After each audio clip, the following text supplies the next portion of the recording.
When people talk about scary video games nowadays, you hear people say things like, "Oh, Silent Hill, it's so scary. Ooh, Resident Evil. Oh, it's such a scary game. Oh, these games scared me so much. They're the scariest games ever made." And all I have to say about that is wrong, wrong. Those are little baby games made for babies. The real scary games are the stuff that we had back in the 80s in the arcades. These were games that would literally kill you. These are the scariest games of all time. So strap in and get ready to have your mind blown right out of your butthole, because here we go.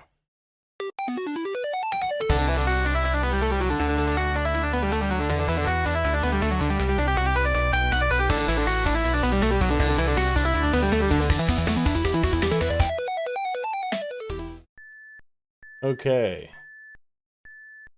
So the first game, this one from 1980, is called Berserk.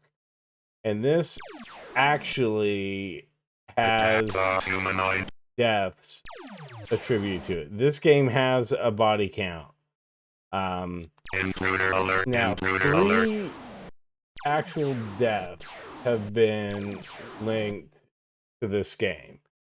However, one of those is simply an urban legend. Humanoid. Intruder. And this, especially at the time, Intruder. was a incredibly stressful game. Yeah, not as much as some of the other games we'll get to.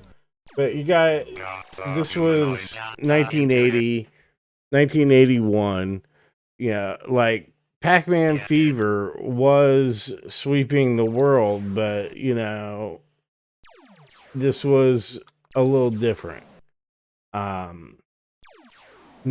the first death Intruder alert. Intruder alert. is attributed as happening at an arcade in Chicago, Calumet City, Friar Tuck's arcade. And Humanoid. Intruder. Intruder. Humanoid. Intruder. and that one, depending on the story you hear, either the kid was kind of fat and he ran up the stairs. Intruder alert. Intruder alert. Humanoid. Intruder. Dude, it's kind of a hard game.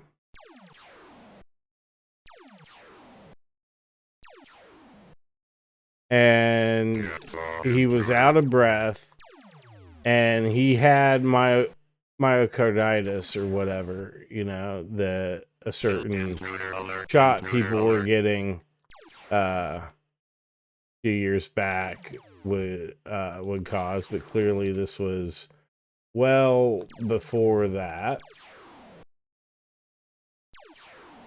We gotta run from that smiley face. That's Evil Otto.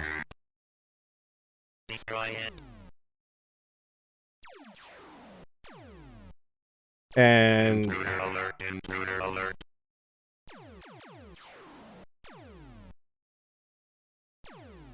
the other story is just that he was playing, he was drinking like a lot of soda, a lot of Coca-Cola, and that did him in. the stress of it with a pre-existing heart condition, because he had like scarring on his heart that was like 2 weeks old at the time. So this was something that was coming, and Intruder alert. but that story kind of fed into the legend as it spread across the country, because things were different back then. You know, think about how misinformation spreads now. It was a little different.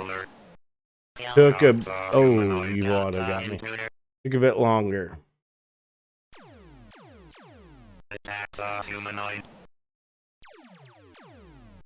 Got a humanoid. Got a intruder. So as the story got to the East Coast, somewhere it started becoming attributed to a kid in Virginia dying of a heart attack while playing this game. And that is the one that didn't happen, because it is well, I mean, one, it's unverifiable. There was a kid with the same name that died in Virginia.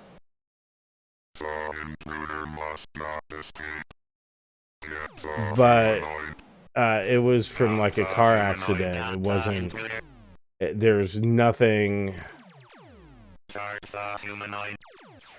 involving video games with it. So that's a second one, which I attribute to simply being a game of telephone.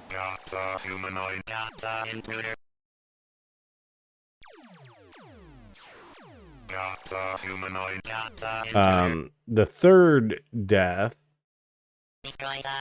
takes us back to Chicago at Friar Tuck's once again. The same arcade that the first death happened. And this is one, I think it got attributed to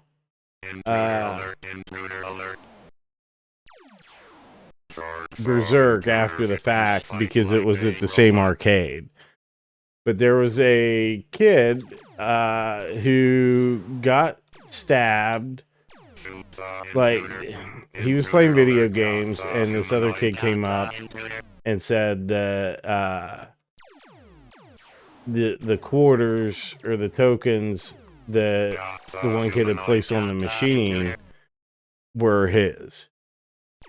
And that started a fight.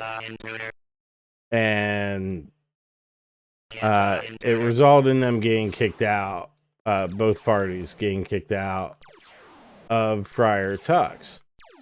And so the one kid who started the fight got kicked out and was sent the other way. And then 10 minutes later, the other kid and his friends were asked to leave and told to go the other way, the opposite way that the first kid went. They didn't. And as they walked down, this kid jumped out of the parking lot, and he was waiting for him, and stabbed the kid in the chest. So that was attributed to, like, the game that started the altercation was Berserk. So that is 2 confirmed kills for Berserk at Friar Tuck's in Chicago. And I think some of it will get, I don't think that the one in Virginia happened. I think that was just as the story spread, it got transferred to, like, oh, this kid had just died. even though it was in a car accident. But this was to be like the friend of a friend. Knew somebody died, and they just heard this story, so they all got mixed up.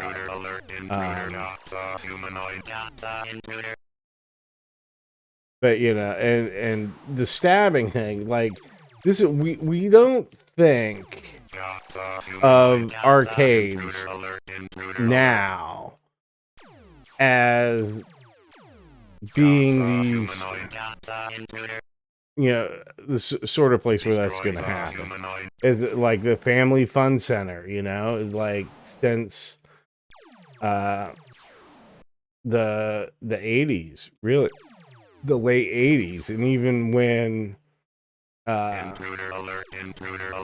the stabbing would have happened, that was in 88. So it's like, even at that point, you know, arcades have been shedding the kind of seedy reputation that they had in the basically the entire time before the video game revolution in the 80s, and they really became popular.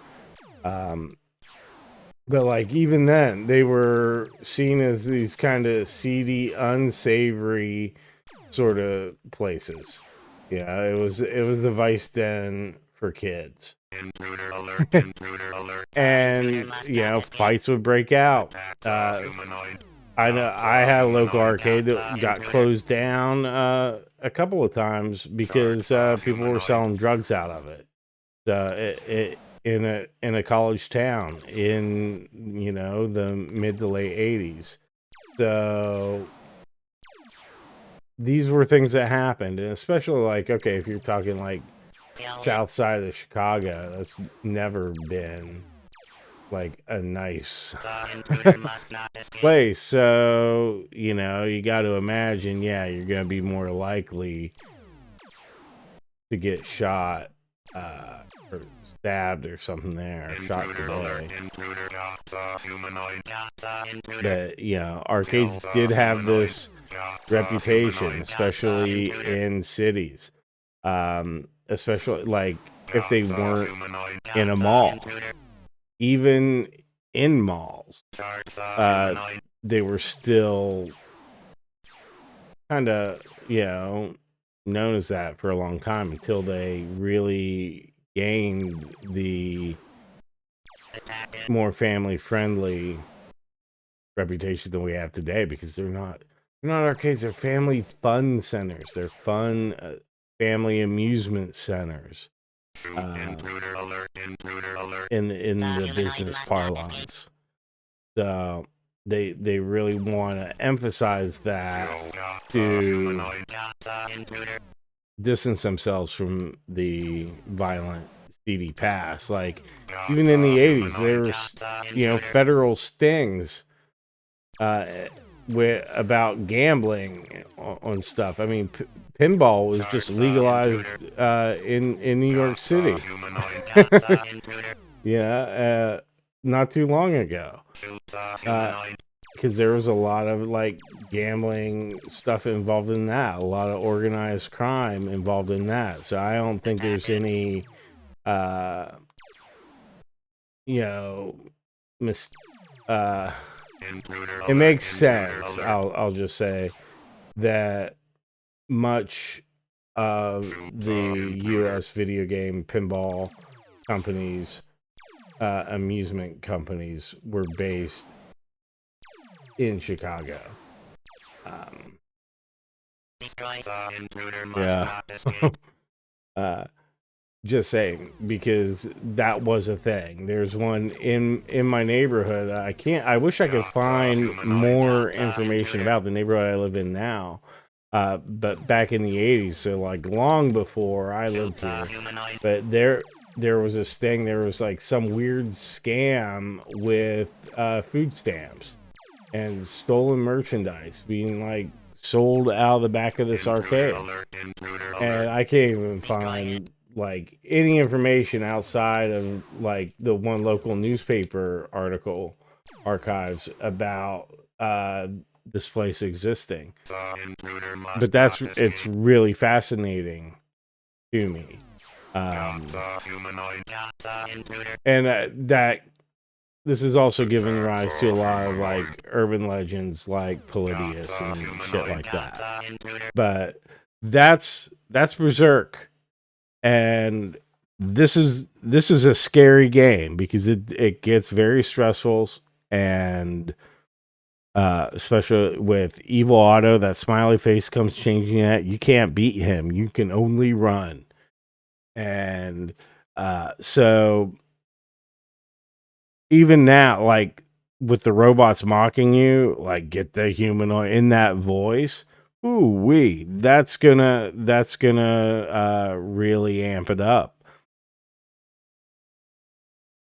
But it is kind of tame, you know. But it took lives. If you imagine this in 1981, this was holy shit. But for our next game, we're gonna jump forward a few years. Okay, so let's flash forward to 1984 and a game that was set in 2084, Robotron 2084, created by Eugene Jarvis, who created a couple of other games that were incredibly stressful to play. Defender, which really gets the heart pumping, and its sequel, Stargate. But Robotron is one that I am surprised that there aren't actual deaths attributed to this, like Berserk. Berserk, there's a heart attack. Berserk, there's a stabbing, not directly related to Berserk the way the heart attack kid was. But this game is probably the most stressful game I've ever played. And we'll dive into it. You are tasked with saving the last human family, who are all retards, from killer robots. And as you can see, it moves really fast. There's all sorts of shit going on. And it does not stop. Like, you clear a stage, boom, you're on to the next. And there's green trash can robots. You can't kill them. They don't die. You can push them back, but they don't die. So not only is it fast-paced, but like there's no breather. You clear a stage, and you are right on to the next stage. And shit is constantly coming at you. This is like, I can feel my blood pressure going up, and God, and that's, yeah, now we have the brain guys, these guys are so fucking scary.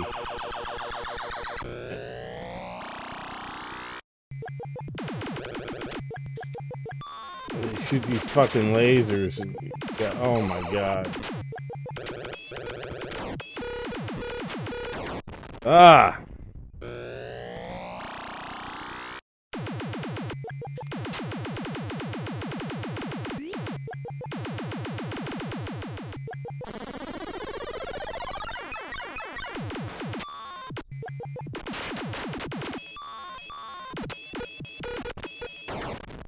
Yeah, they just come at you and it's like, holy shit.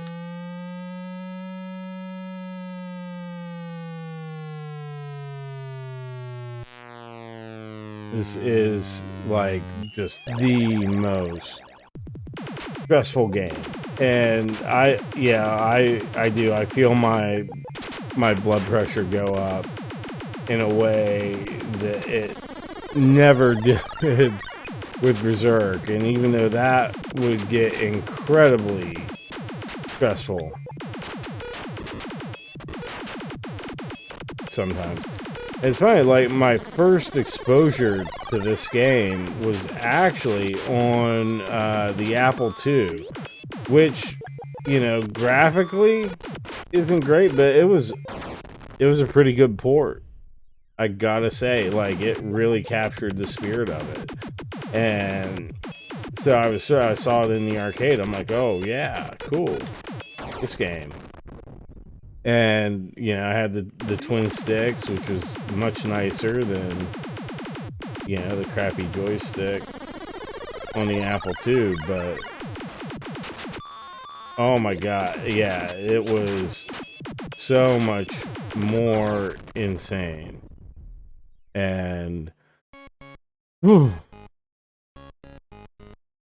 Yeah, so that is, like, you play this so much more stressful than a baby game like Silent Hill. Okay. And now we're gonna go back. I think this was 82, 83 when it came out, but this is 82 Sinistar. And this is, holy shit, such an intense game. And it's up there with Robotron. Maybe in some ways a little scarier. But what you have to do is you have to mine these little pellets. They're called Cinnabon. Or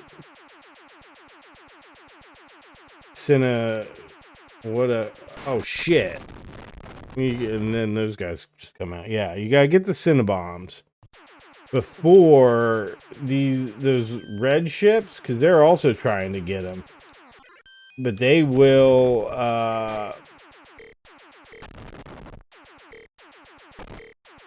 they are workers, and they are going to assemble a Sinistar, which is like some unfathomable evil. Now the red ones, whoa, those guys are getting aggressive this time. Damn. See if I can even survive. But yeah, the red ones are workers. The other ones are gladiators or something. But they're trying to get this pieces to make a Sinistar.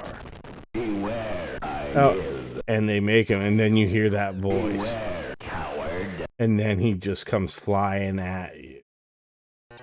We got... I step my game up here. Cool thing about this one, it used a 49-way joystick or something crazy, like basically an analog stick.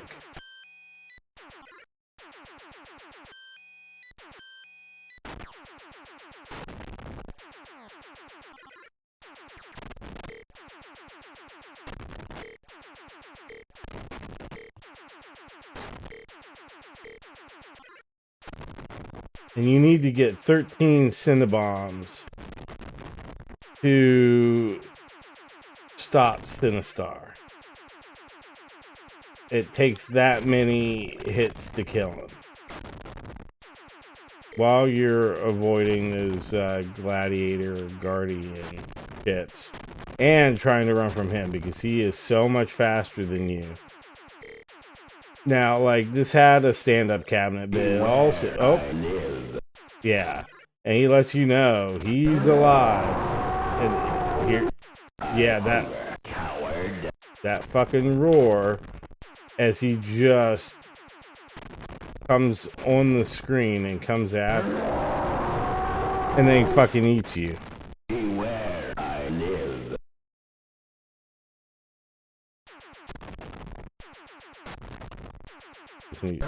Oh, shit!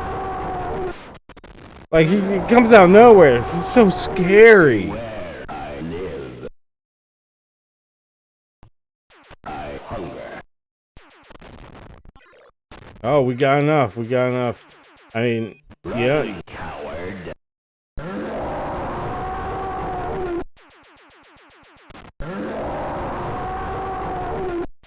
Run, coward. I'm trying.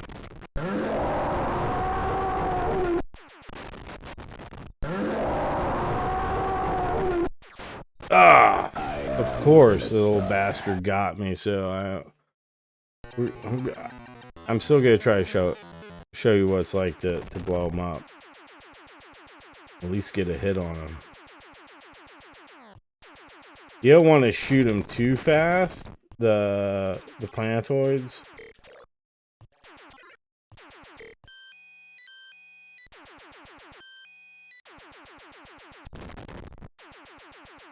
Because then they won't drop the Cinnabons.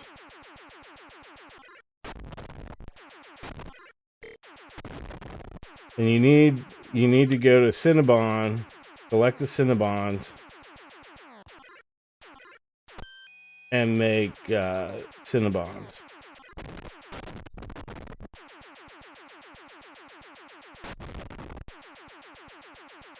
But yeah, this had, like I said, I had the 49-way joystick, which was, you know, different than what you usually saw with like the 4-way or 8-way joystick. So it was more, you know, like an analog stick.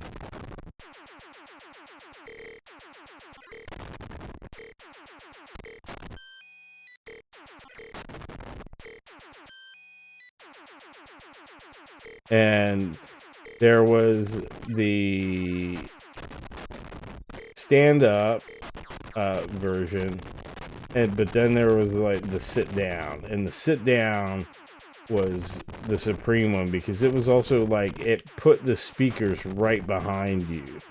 Beware, I live. So when that fucker would show up, Run, run, run. I am Sinistar. Beware, I live. where is he? Oh! Did we get him? Run, coward.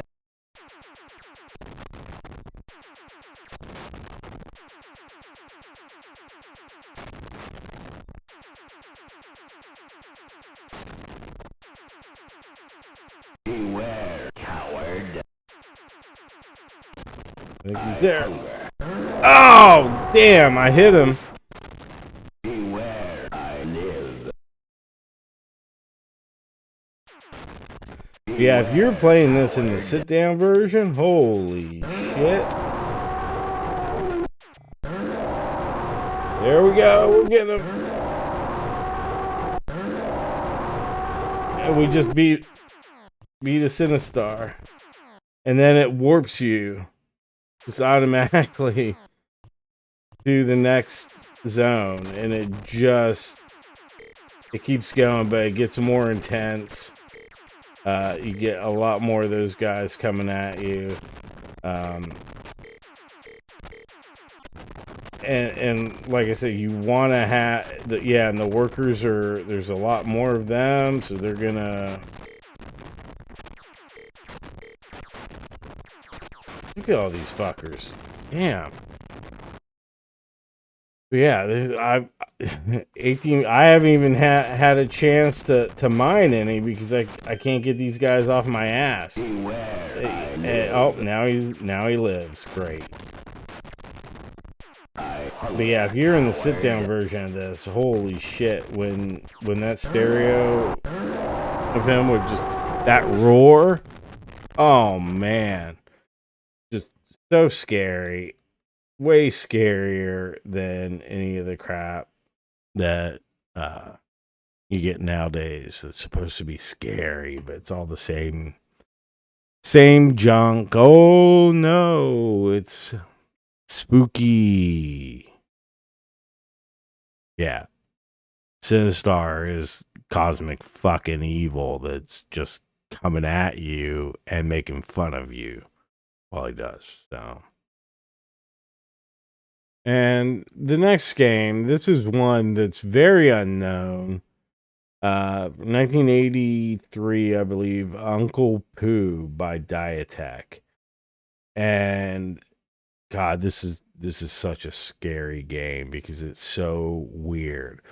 And this game has a connection to Polybius that I have been doing a lot of research, a lot of digging on to expose the truth about this. And once I, am able to get a better computer that can keep up with what I need to do to make that expose, I'm gonna do it.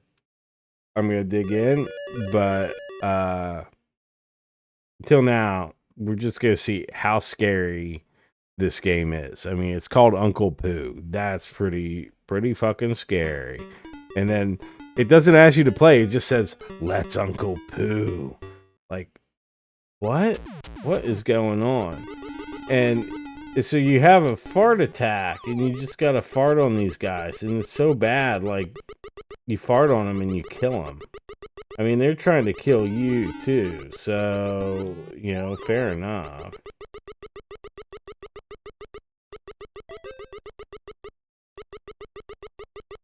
But this is a looping maze game. It's pretty fun. But you're somewhere. It's flooding. There's a tsunami coming in, and you gotta get all the diamonds.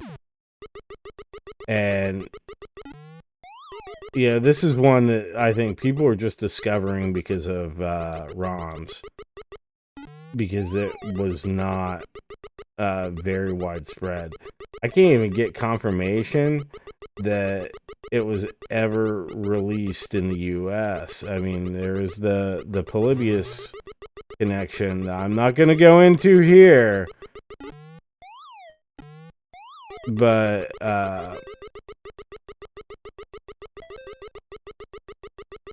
it looks like this was made in Spain. The company Diatech is really weird. That's a really shady thing. I've been working on uncovering as much as I can about them and the truth about them.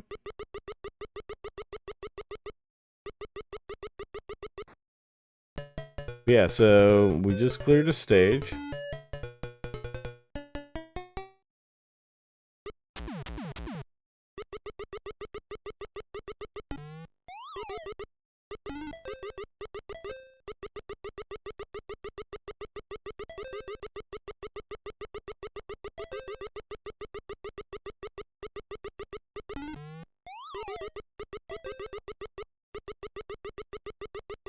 And the goal is you want to get the diamonds. The diamonds are what we're after. The money bags help remove the obstacles, but you have to get the diamonds.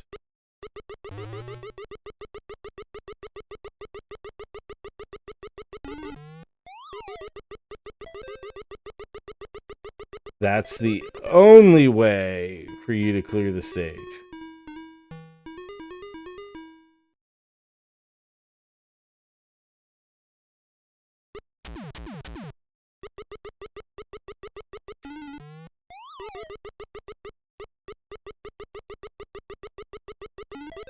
I haven't played this for a while, so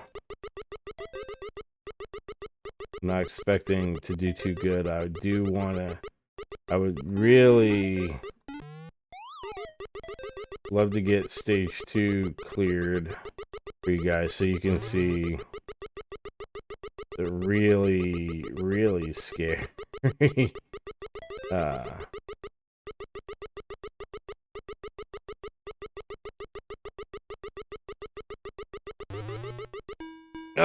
I couldn't get.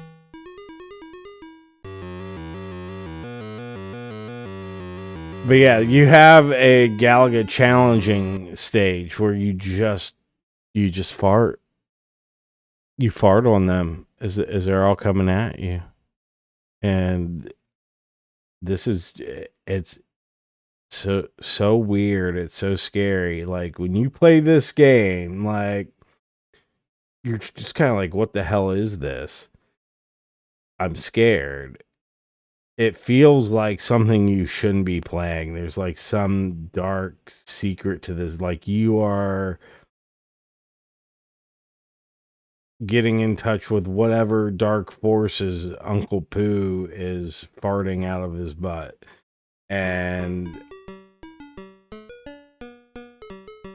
it is...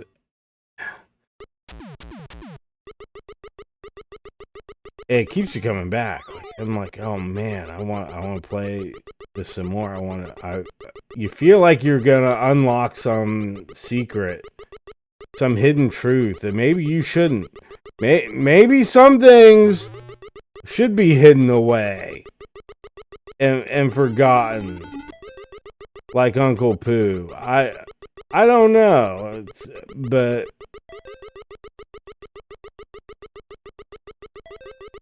Like, I feel like I'm gonna get to a certain point, and then, like, the Bishop of Battle is gonna come out and come after me, but it's gonna be Uncle Pooh. I don't know. Do you guys remember the Bishop of Battle?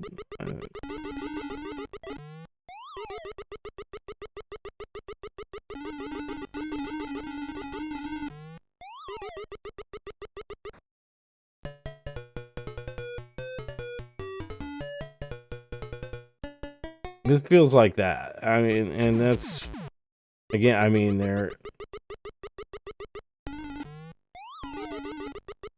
I can't release what I found about Polybius just yet, but, and Uncle Pooh, but let me tell you,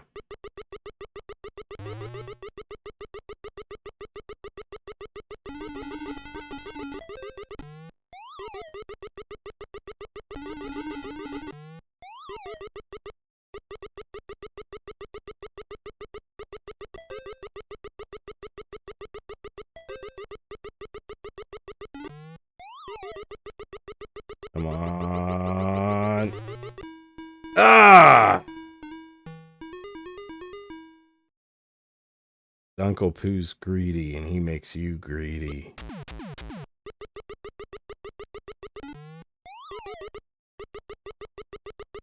As the game hides a dark truth. It's gonna tell you something.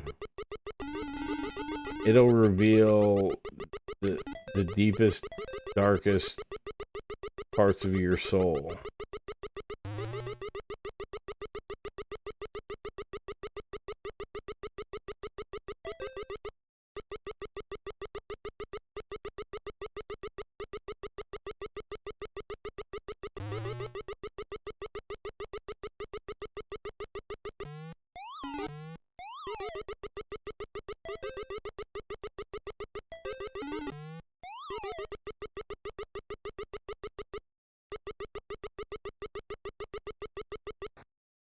You just have to be ready for it.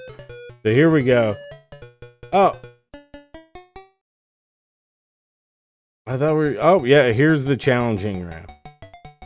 I love the music. No.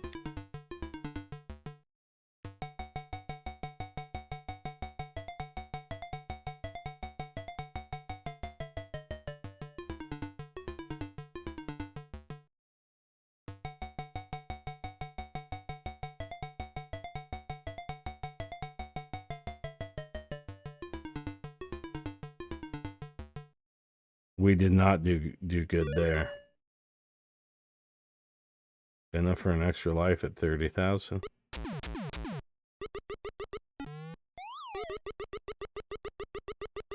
Now you got a snake wearing a hat in the mix. This is...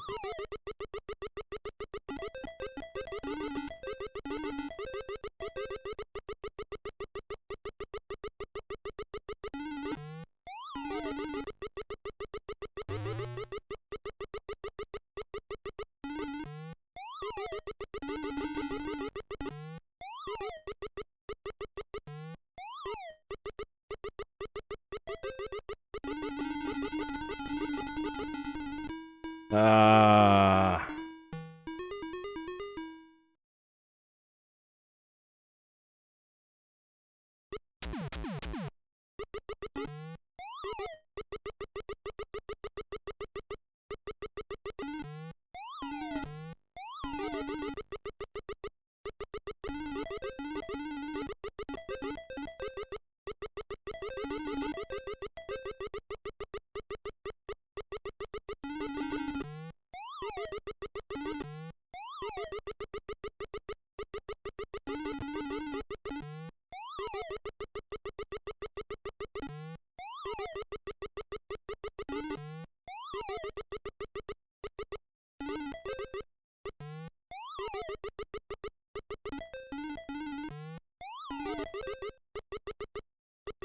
And you only have so much fart power.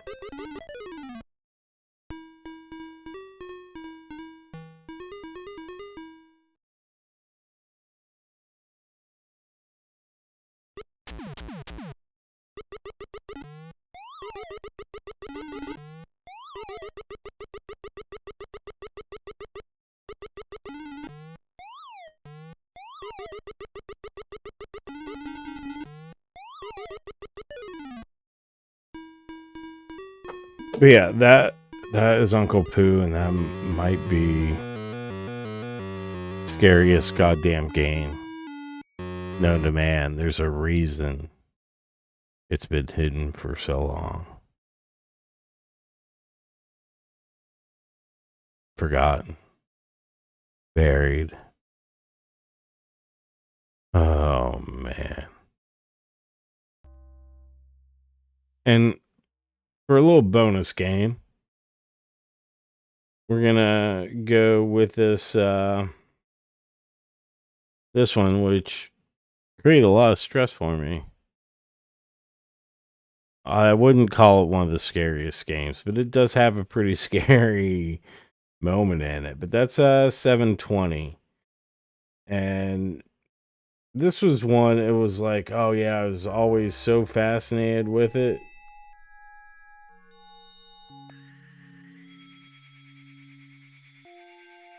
Because it was skateboarding. It's like, yeah.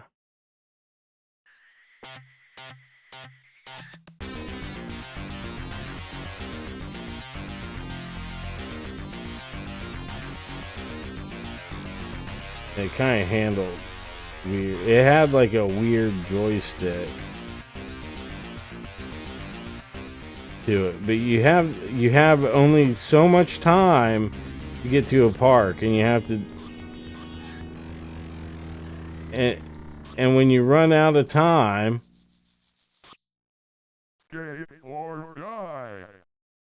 that would happen. And that was scary enough. But then, what the fuck? Bees! You get attacked by bees, and then game over.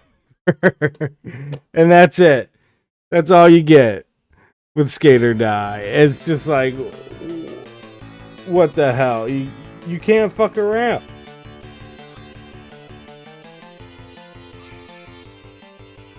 I was never good at this game, and I would get lost.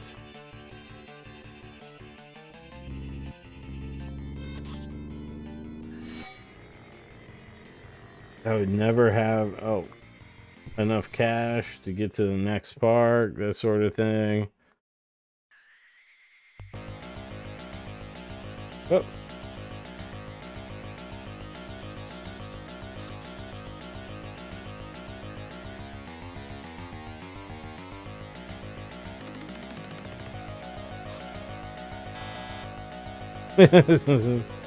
Yeah, oh, we're out.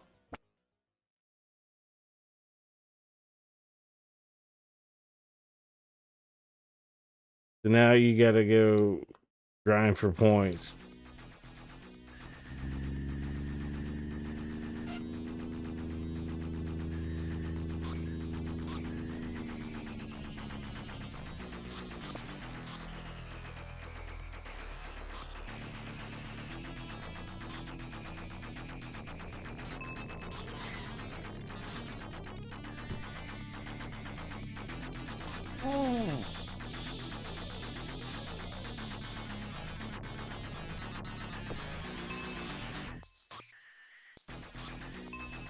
Escape or die. And here come the bees. Ow. Oh, what? Skeleton? Oh, God.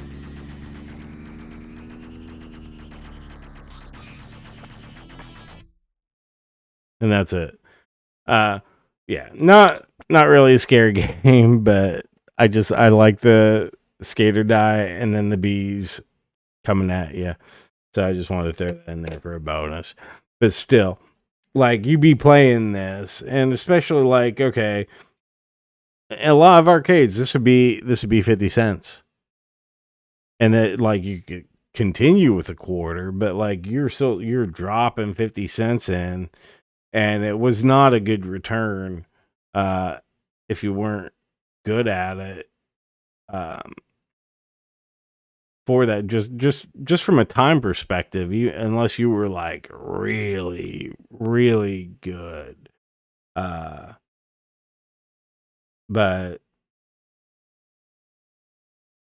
yeah, anytime that timer would run out and you're skate or die, and then you would just see those bees and be like, oh shit, I gotta get to the park, and then like you would be short on points or whatever to get in, and like you would be stressed out trying to avoid the bees, so you would fuck up more, and that would get to you.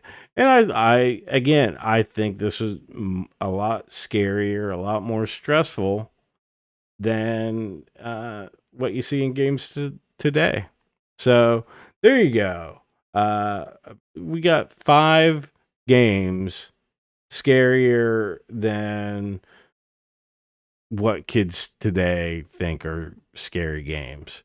So let me know your memories of these games in the comments. How much did they freak you out? What was the freakiest game for you?